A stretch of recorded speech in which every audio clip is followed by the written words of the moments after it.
my intention here is to really sort of provide an overview of at least what we see as lacking in terms of reporting from an African perspective, looking at it from, of course, where we are based in Germany, but also other places that have been in the US, and how this actually comes out. The negotiations are very important. They, of course, frame and give us guidance for what needs to be done. But as Anne and the rest, you agree with me, I think this is a time when a lot of things happen, but I think what is also important is to ensure societal buy-in, political buy-in, which should happen before, after, and during the COP processes. So my outline is really to give you an overview about APRI and what we do, what is the African story or African stories in respect to climate change, why media coverage matters, especially from an African perspective or through an African lens, and also Global South lens in more broader terms. And then I'll speak a little bit about climate change reporting in Africa, what is sort of known and what's happening at the moment. Of course, you're a journalist, so I think you have more information, and I look forward also to more discussions on these. And then I'll touch on the most urgent climate issues in Africa and also broader Global South context. And moving to COP, how can we represent African needs, priorities, and challenges better? Also, as I said, I know that we also have other viewers and participants that are not just from Africa, but also other Global South countries, but also other parts of the world. So I want to feel inclusive, but also sort of to kind of frame that I'm looking at this more from an African perspective. But also, what are we able to do? What is the role of African journalists in the process? So the objective of this, when I was thinking about it, what messages would I want you to take home, or sort of what do I hope to contribute to this seminar series? I really hope that I can contribute a little bit to existing knowledge and understanding of climate change as it affects Africa, highlighting key climate change issues on African agenda as we move to COP28, but also considerations for telling a compelling and impactful story on Africa and on the COP, exploring ways to use media, both sort of formal and informal, more in a constructive way. So there is a lot happening in terms of climate change. There is a lot of reporting on the negative. So how can we actually also, as Alia said, highlight positive stories? Because as we know, people are more encouraged to act if they hear more, what is this for me? What do I get out of it? So, examine ways to find data and information on climate change to enable constructive reporting on climate change issues in Africa and Global South more broadly. So just a short introduction. APRI, Africa Policy Research Institute, is an independent and nonpartisan African think tank, which is based in Berlin, Germany. And we really focus on researching key policy issues affecting the African continent and the African people of Africa. APRI also provides policy options to African and EU policymakers and civil society actors, sort of frame and highlight some of the positive and negative implications for both policymakers in Europe, but also in other parts of the world as it affects partnerships and relationships with African countries. Focus areas are mainly economy and society, where we look at all things also related to climate change, digital technology, climate change, which I lead. We have the digital agenda, which looks at how these are interconnected and how innovation, the digital world, can actually propel the continent to greater prosperity. And we will be starting a geopolitics program coming up this January. So why media coverage really matters? I think I don't really need to go deep into this since we are all journalists and this is the job we do. But I think it's really important to look at it from the perspective of climate change, which I think a lot of us are, including us in the area of research and policy are really beginning to see the interconnected nature of climate change in all aspects of life. So it's really important to provide that information, the nuances between climate change and every aspect of life, which are becoming more and more evident in the places that we live, work, and play. It is also important for people to understand the impacts, but also the implications for their actions and lifestyles on their environments and for current and future generations. So we go about our life every day, not thinking about, okay, if I take the car, what's going to happen, sort of. But if you inject these kind of narratives and views into people's when you report, then it could really trigger sort of a shift in how people sort of enjoy the environments and use the resources that we really have. Traditional role of media is, of course, to inform, but also to act as a watchdog, advocate on matters of social importance, has become extremely relevant in Africa because of the underlying geopolitical environments. You often notice that there's so much already going on, as Christoph already said. There's wars and often issues that are really pertinent and needs to be talked about are often overlooked because there are other important things to report about. But we have to emphasize that climate change is maybe even perhaps one of the most important things that people really need to hear about, and how to, of course, solve those solutions.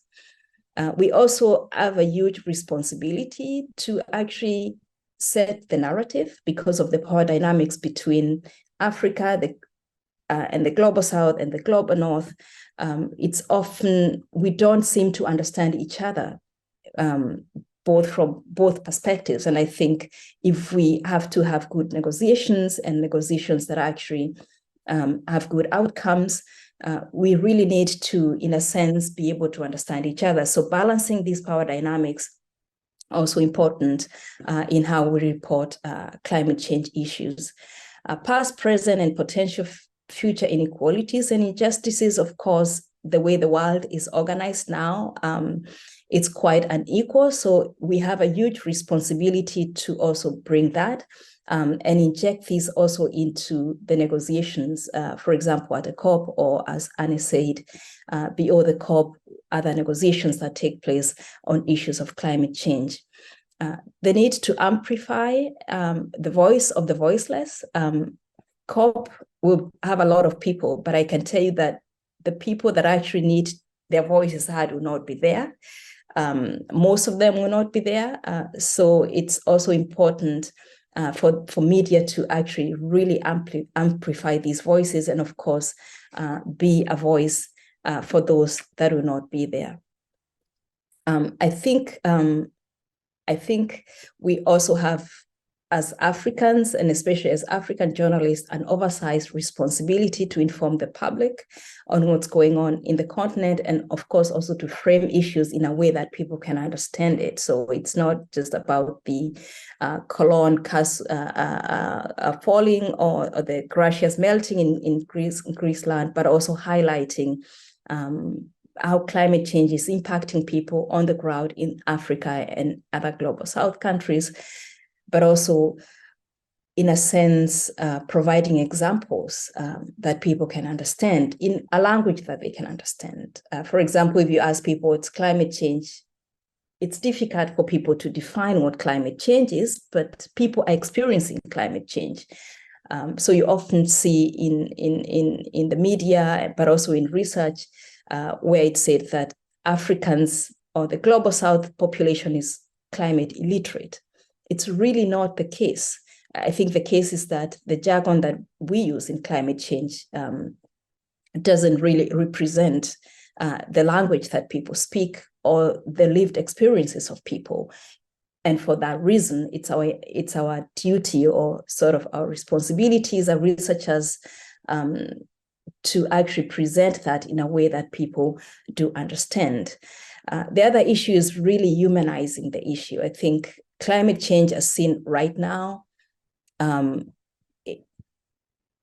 dominant narrative often is a narrative of the future. So we are protecting the environment and climate so we can feed future generations. But when you look from an African perspective or through an African lens, you notice that it's not really just about the future. In fact, we are not sure whether we have a future because we don't have a present.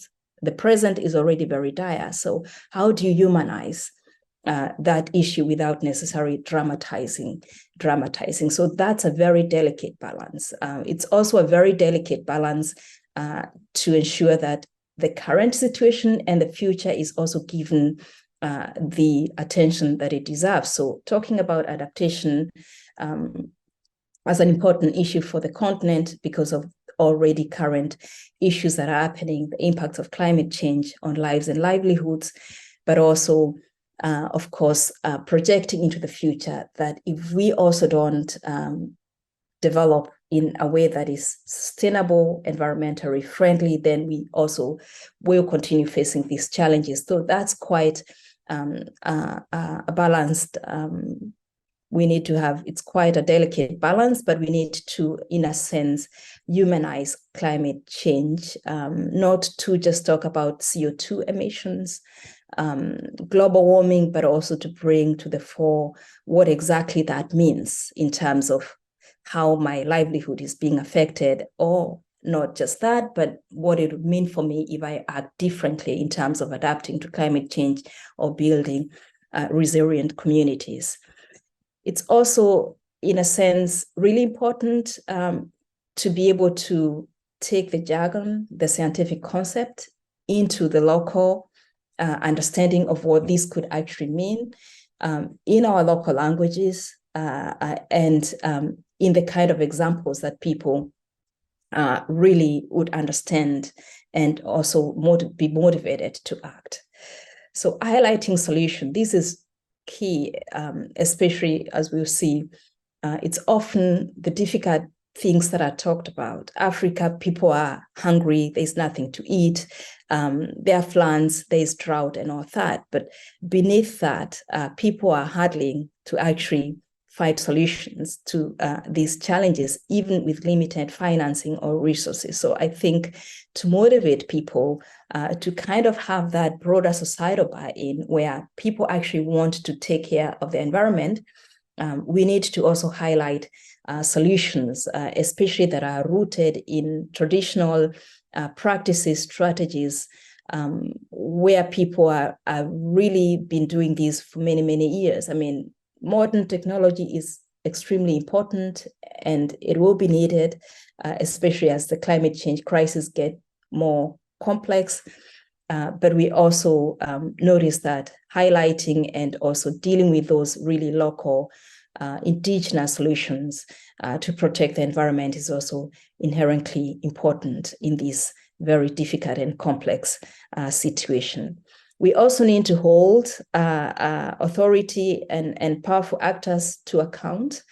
There is very, very many policies, so to speak, and so many ESG, environmental protection policies, both that are set in the global north, in Europe, in Germany, for example, that really provide guidance on how other countries should act in the continent in terms of use of natural resources, but also doing business with African countries and other countries. But often these are not really paid attention to. So I think it's also really important beyond the negotiations at the COP and after the COP to really focus on this, highlighting both what is happening on a positive note, so the actors that are really doing things how they should do, so others can actually also learn from them.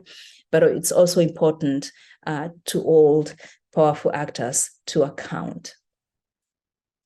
So what climate change reporting looks like in Africa, despite its limited contribution, of course, to the crisis, as I said, very small greenhouse gases emission, around 4 to 5%.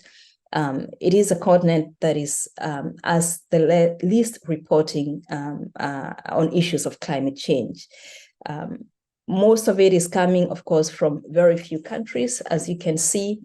So in terms of really bringing in the issue of climate change into reporting, into the media houses, into the local news, into the television at home, or even in social media is really important. Most of the people actually doing the reporting on climate change are mainly civil society organizations, more NGOs, organizations, and of course, a few countries. We are 54, some will say 55 countries in Africa, but most of the reporting really comes from Kenya, South Africa, Nigeria, Ghana, Uganda, Madagascar, really featured mainly in Twitter. I mean, this is, of course, changing, and we hope that it changes even further with more media that coming up that also focuses on issues pertinent to the continent.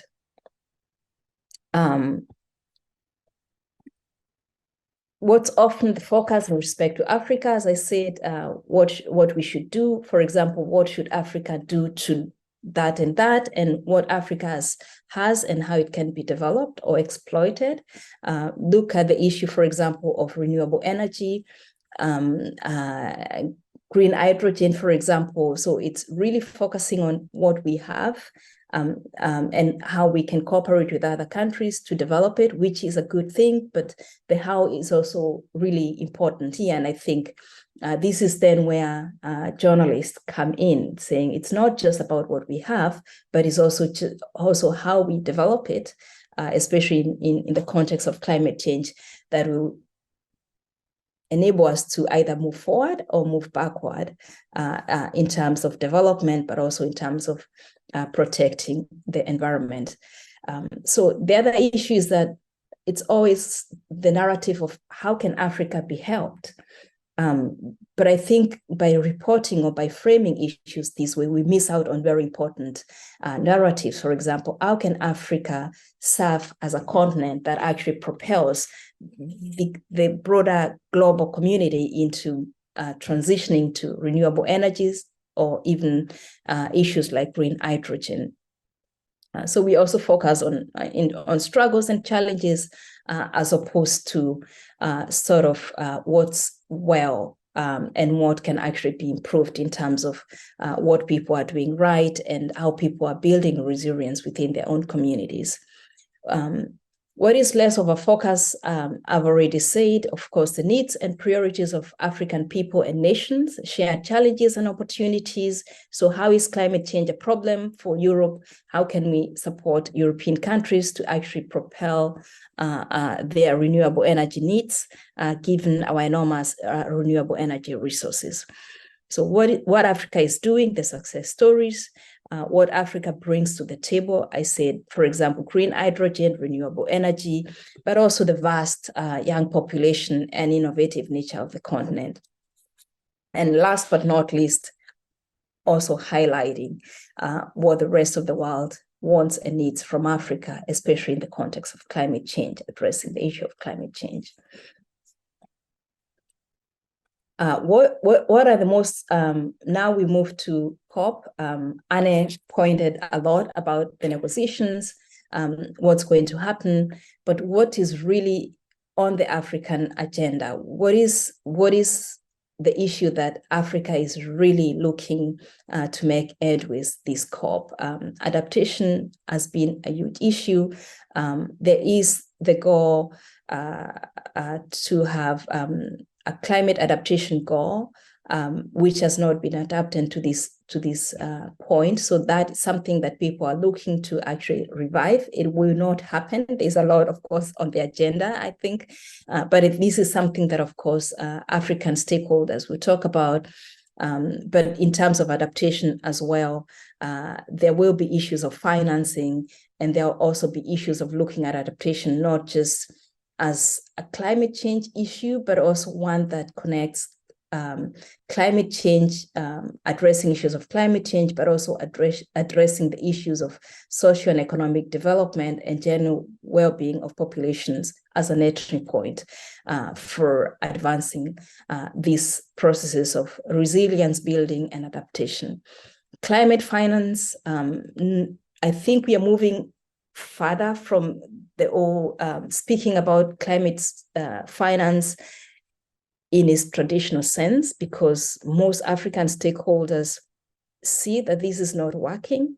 And this is why we have, for example, side events, as Annie mentioned. Of course, I'll be talking about the Bridgington initiative and others, but also how to reform the climate finance system to really address and take into context the underlying conditions of African countries, but also to frame climate financing not just as help to developing countries, but also a huge responsibility of global North countries for their huge, enormous contribution to the crisis. So these are some of the things that civil society organizations, but also as think tanks, would be really interested in.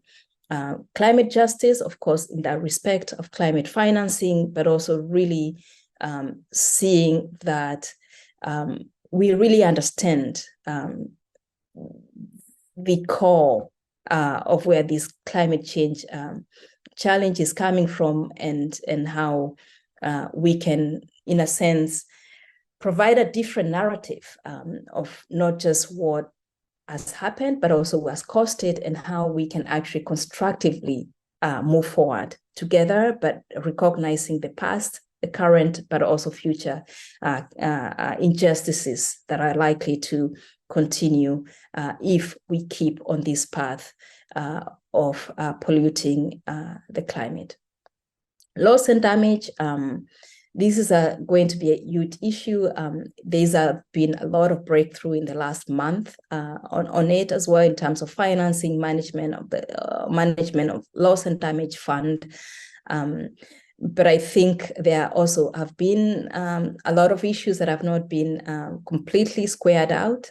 This might be interesting at COP as well, because the financing is still not clear who is going to pay what and all that. So it's something that, as I said, stakeholders from Africa and global South countries will also be looking at very closely. Energy access and energy poverty, this is also related to development. There won't be any climate change progress without addressing poverty.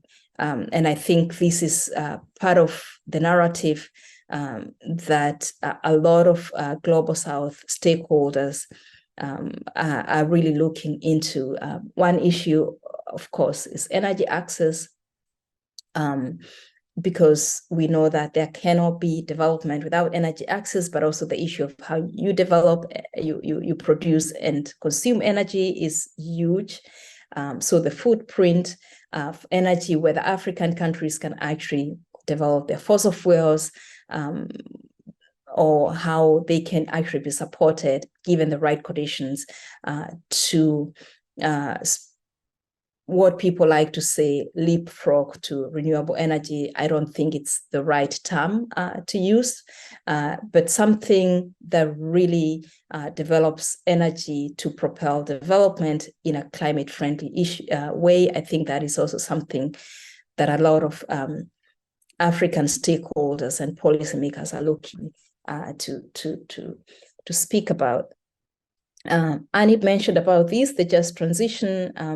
I'm not sure also how this is going to play out, but I think it's also an issue in connection to energy access that is still will be somehow not maybe in the main negotiating areas, but also of course in side events and stuff. People want to square out how we can make headways on these things as well.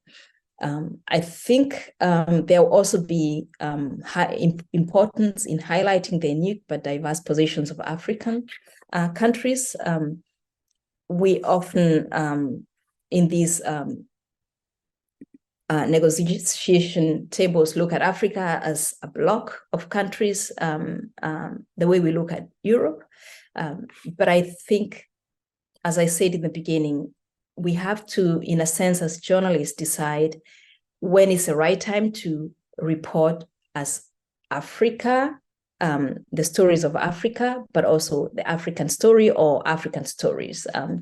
And I think that's something that is also quite interesting, because it's always said that we have a lot of resources, but I think these resources are distributed different countries differently. So I think it's also something that it's going to be an issue, both in terms of reporting, but also in terms of how policymakers go on the table. We speak, for example, of Nigeria and South Africa. There is need for a transition from fossil fuels to more environmental friendly resources. But when we look at a country like Kenya, of course, the reporting would be we have 98% of renewable energy on the national grid. So it's quite a different way. And I think that's maybe even, I have to say now, thinking about it, I don't really envy African journalists, because there's a lot of work to be done in this respect. But I think we can do it, and we'll continue to do it since there's no one else who would do it for us.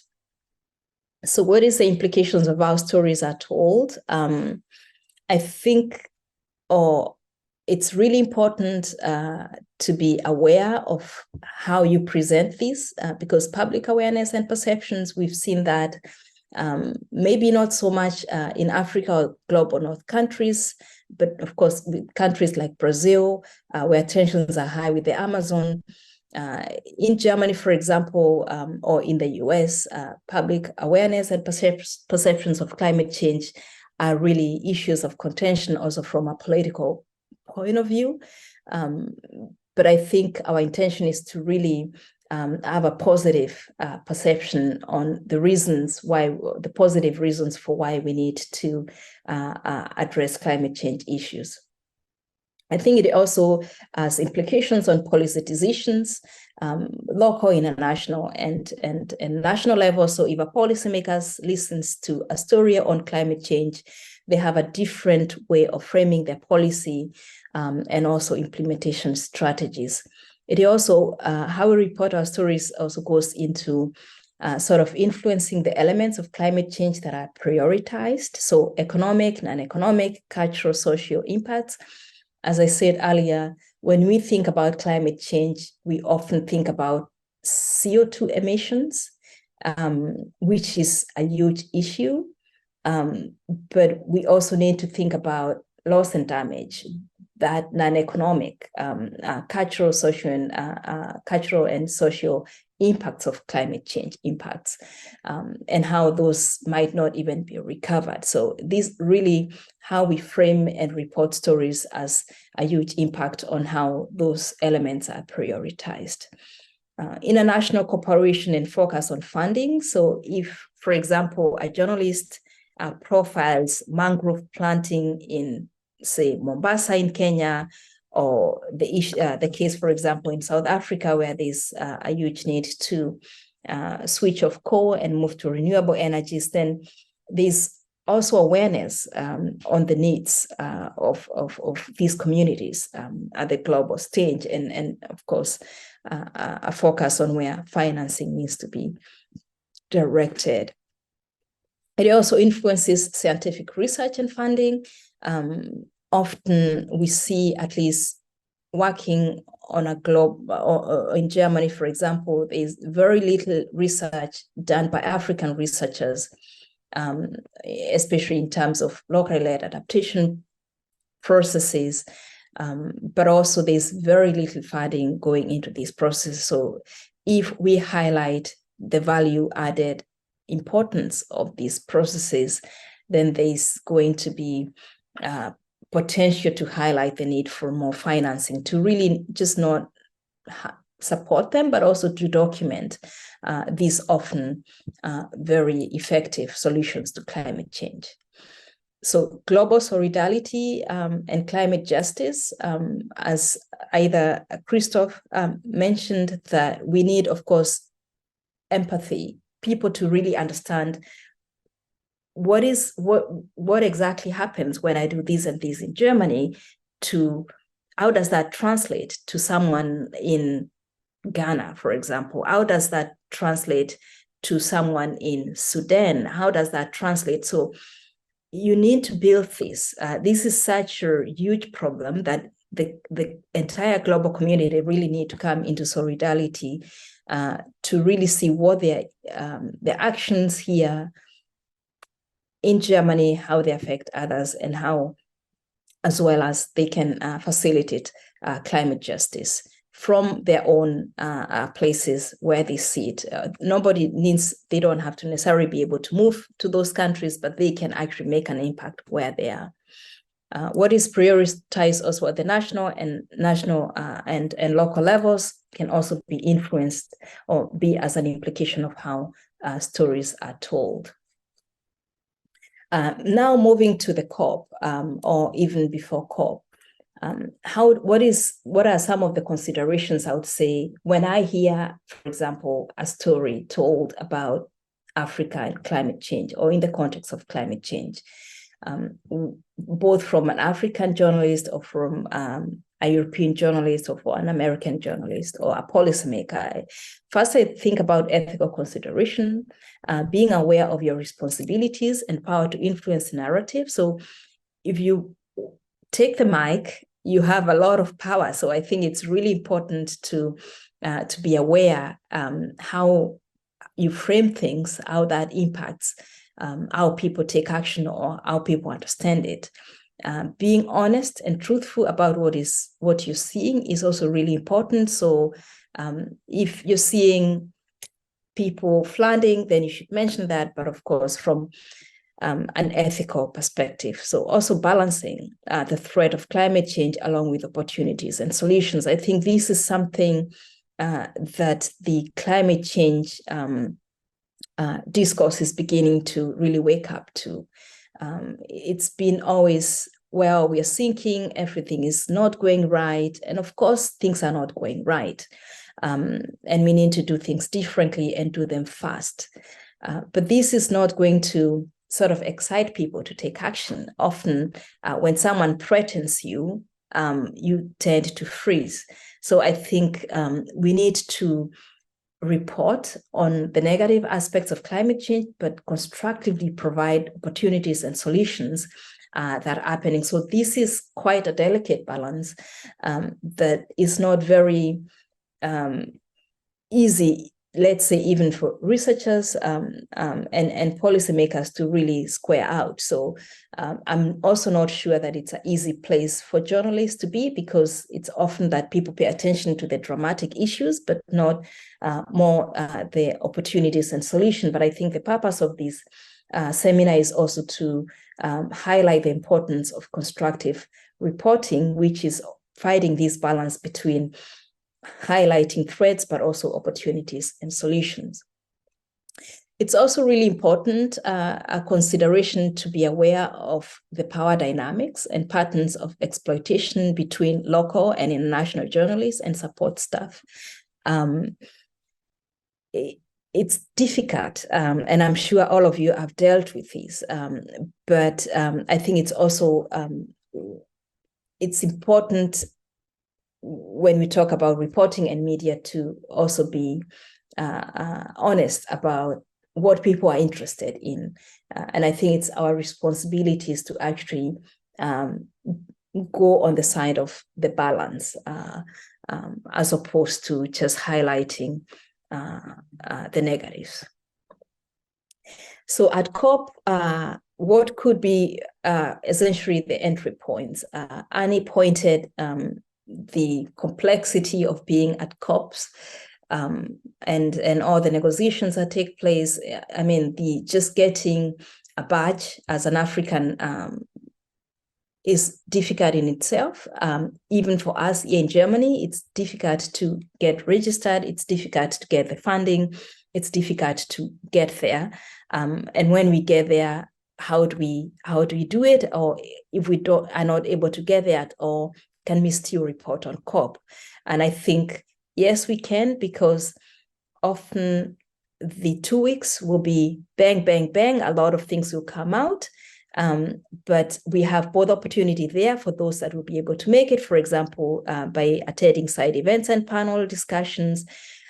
interviewing key stakeholders, even showcasing in the newspapers or in the other media outlets, climate solutions, especially local indigenous strategies, doing national policy analysis. I know there is very, very many policies, both at the regional and national levels, that don't necessarily get attention. We often hear when we have engagements here, what is the plan of Africans? They don't have a plan, but we have a lot of policies, and I think, and policies that actually are more advanced in terms of dealing with climate change than a lot of other countries. So I think it's important for us to pull those out and write, as Christoph said, constructively, like do a story that provides a context on this policy analysis. And of course, part of doing that is also,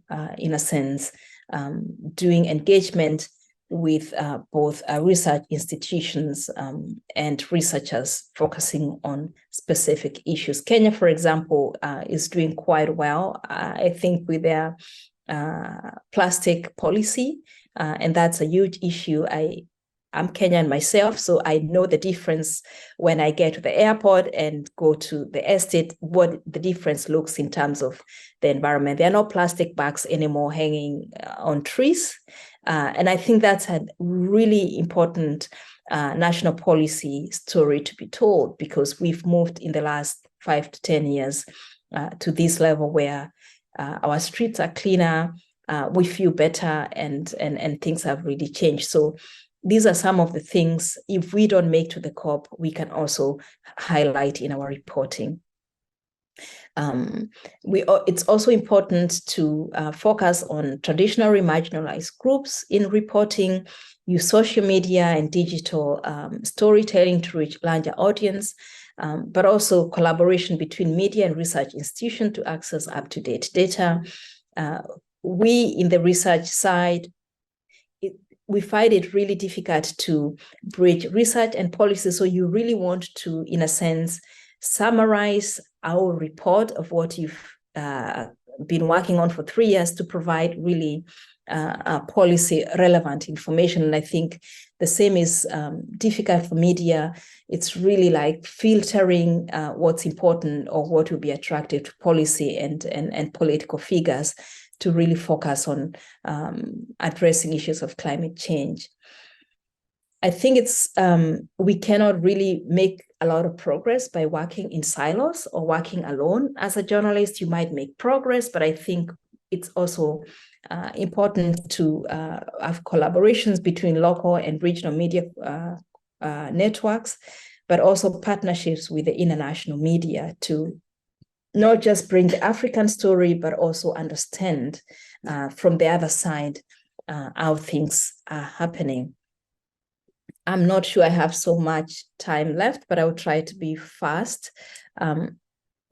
So just maybe to conclude, I would say that the African climate story is very multifaceted and diverse.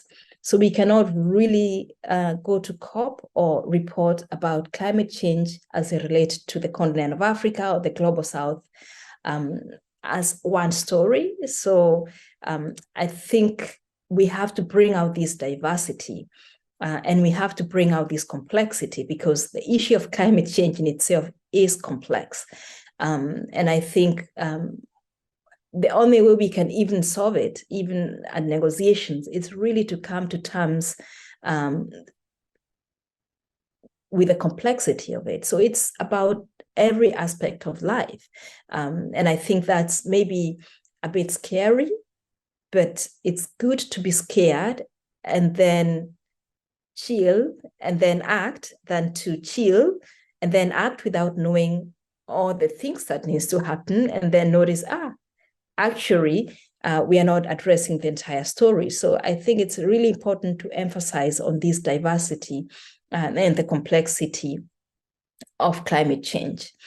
I would also conclude by saying that, fortunately or unfortunately, African media has an oversized role in the context of climate crisis and socioeconomic inequalities in actually projecting a positive narrative, but also a balanced narrative, especially in highlighting, so to say, what Africa and African countries can offer as solutions, and not just as what we often see, the needy aspect, or the need to support or to help.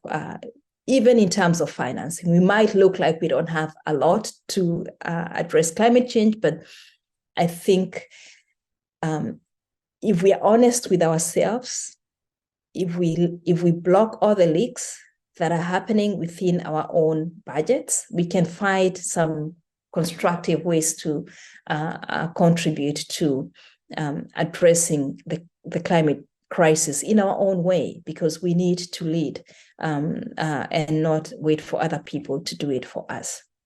It is also important that media understands and reports African climate change realities in relation to its needs, priorities, challenges, and opportunities, with consideration of the context of its past, present, and future, but also the potential generational impact. I mean, we see this is a continent with a lot of young people. So the youth in this context play an important role in really actually also shaping this narrative, because their generation is going to really feel the impact of climate change. I mean, we are already feeling it, but their generation, if we continue on this path, it's really going to be much more impacted. So all these time zones or time frames, past, present, and future, need to be highlighted. And this, of course, hands to the complexity of it all. It is also the responsibility of African media community to promote climate and socioeconomic justice by providing this balanced coverage. It's really not going to happen. We are in the climate change research, and this is what we are doing. We're trying to push it forward. But from where we stand, even from a Global North perspective, we know that addressing climate change in isolation is not going to solve the entire issue. We have to, in a sense, move forward knowing that climate change has to be addressed in the context of social and economic development. So anything we think about has to be plugging those gaps that have been left, those inequalities, those injustices have to be plugged along the way. So it's really important to look at climate change also from a climate, energy, justice perspective, but also socioeconomic inequalities perspective. Of course, to get there, we have to invest more on building the knowledge base of journalists, just as has been done today, and will continue to be done in this platform, but also from a journalistic perspective, really investing in getting more knowledge and information on climate change issues, both from a personal perspective, but also demanding more from our employers and employers to provide more support in terms of understanding the complexities of climate change and how to address it. Obviously, it's also important to explore other medias of reporting. We have local stories, ads, going out of the comfort zone. I mean, that was also very well demonstrated in the last summit in Nairobi. There was a lot of demonstrations of how people are experiencing climate change. And I think this was just not the usual traditional media, but bringing those aspects of how people are experiencing climate change into our reporting and how we negotiate issues around climate change and address them. So thank you so much, and I look forward to further discussions. Yeah, thank you very much, Grace. That was great, and I think a really very broad African perspective on that topic and how journalists can be active in that field. And just to pick up the last point, what you mentioned last year at our workshop on oceans, we had a presenter from Mombasa, Kenya. There, she was a theater producer, and they, after I think really doing a lot of research and communication with scientists, they developed a theater play for local communities at the ocean at the ocean in Kenya, where they went from village to village to inform the public there and the people there with the means of the theater about climate change issues. And I think that's, for example, something which is also very important. And of course, that can be also picked up by journalists as well and spread and so on. Okay, then I think that was very great. And there's already not really only a question, but a comment from Botswana. Perhaps you want to raise that point by yourself, Boitumela? Thank you. I'm just trying to read it now. Yeah, but perhaps we can make it also in person. Yeah, this is really something that is difficult, I think, and something that we are also trying to address at our institute here is really decoding the climate change, what we call jargon, to the grassroots communities. But I think what we've discovered, especially with our research, is that a lot of people, and in fact, all people in these local communities really know that something is happening. You don't have to tell them that it's climate change. They really know that it's happening. And I think what we are trying to do from our institute perspective is providing definitions and examples to people. When we talk about climate change, what does that mean at the local level? And also making this language acceptable within the international community, because we have a dominant worldview of what climate change is. But what does that mean from a grassroots community level? And how do we go to accept that as also pertinent knowledge? So just putting out there that obviously we understand and make meanings differently is already a huge contribution that both journalists can actually do when it comes to reporting. I think it's also not an easy task because there are, of course, different languages in every country, and defining climate change with every local language might be quite difficult. But I think what we can do is, of course, highlight issues that have changed as examples to link to those complex scientific terms, because I think they have their value, but we need to decode them in a way that communities can also understand. So I hope I did the justice of kind of providing some guidelines on that. I can send maybe on the link some of the things that we are doing, and in terms of APRI, trying to really explain that jargon from a layman's perspective in the chat. Yeah, thank you very much. Are there further questions or comments?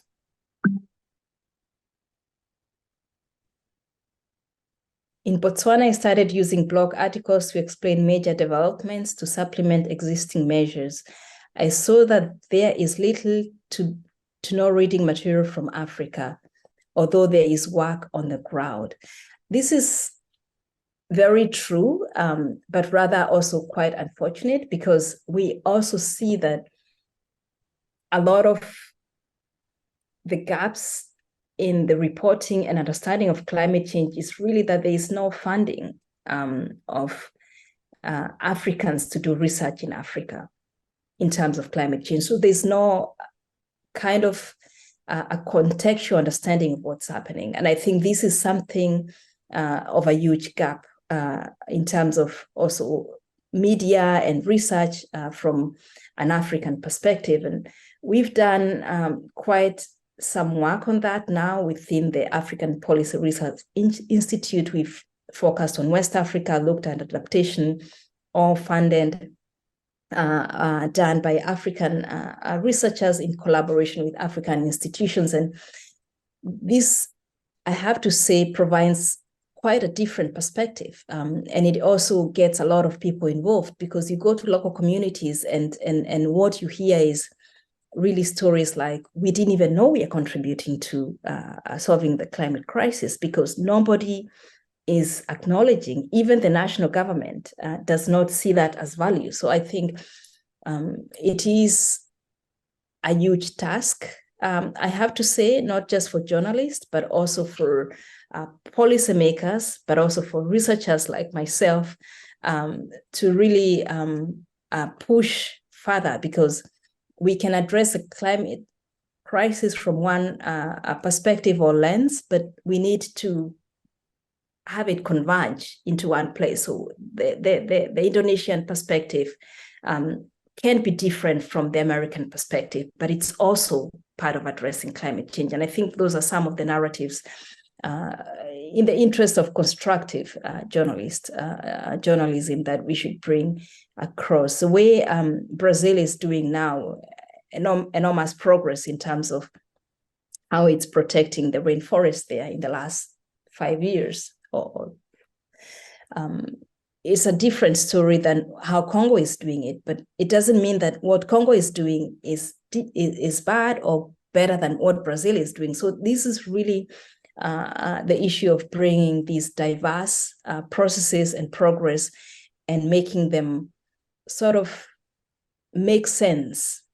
They don't have to be adopted by everyone, but at least for that community to be valued for its contribution to climate change. And I think that, in a sense, is lacking. And I have to say, really, part of that is lack of funding and lack of focus on the issues of the continent, affecting the continent, and also the progress taking place in the continent. And of course, let's be honest, where the funding is coming from.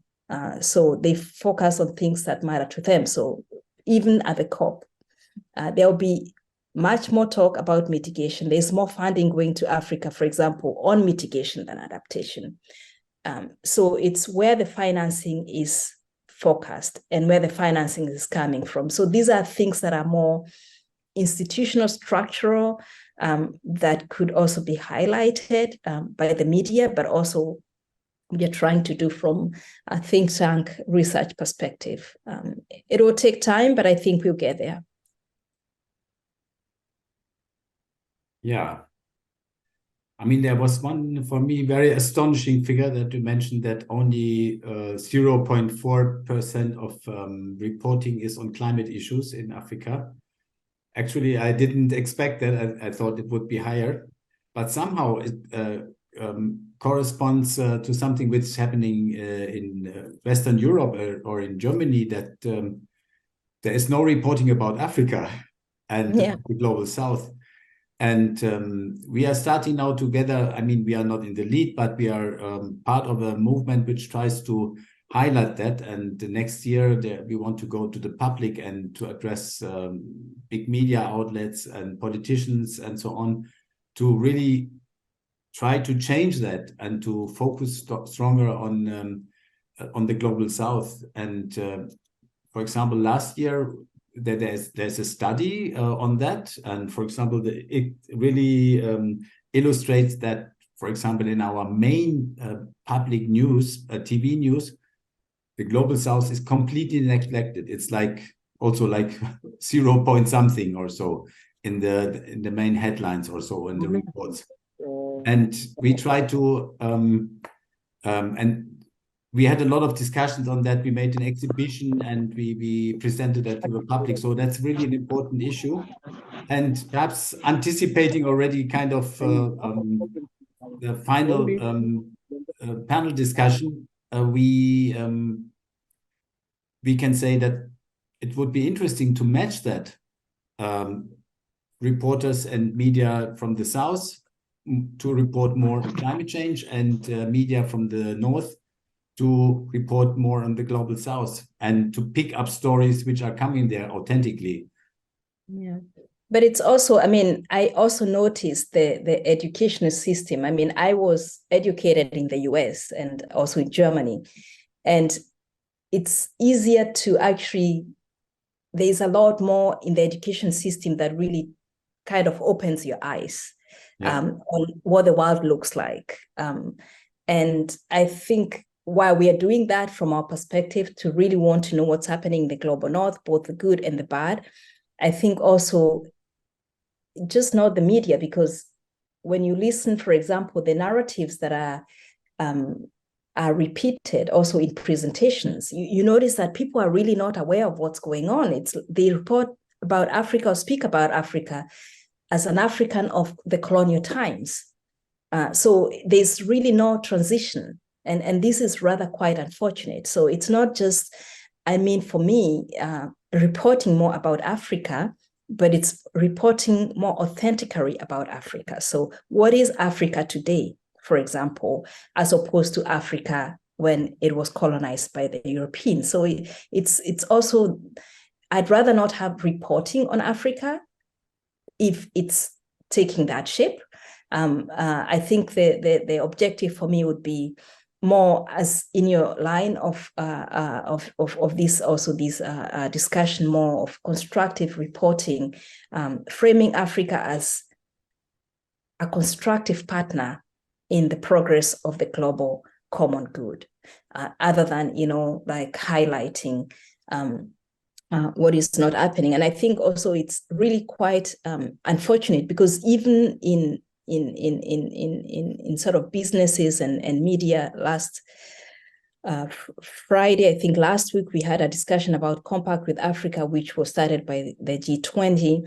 And what you hear there is, I love Africa. That's why I'm in Africa. That's why I'm doing business in Africa. I love Africa. So it's going to take more than love for Africa, actually, to solve issues that of global importance. So I think more people maybe needs to get into more constructive reporting. And I think this is really, Christoph, a good direction, both to put that kind of narratives within Europe and also within the global north, on how to look now, today, at Africa now, not Africa 30 years ago, before colonial times.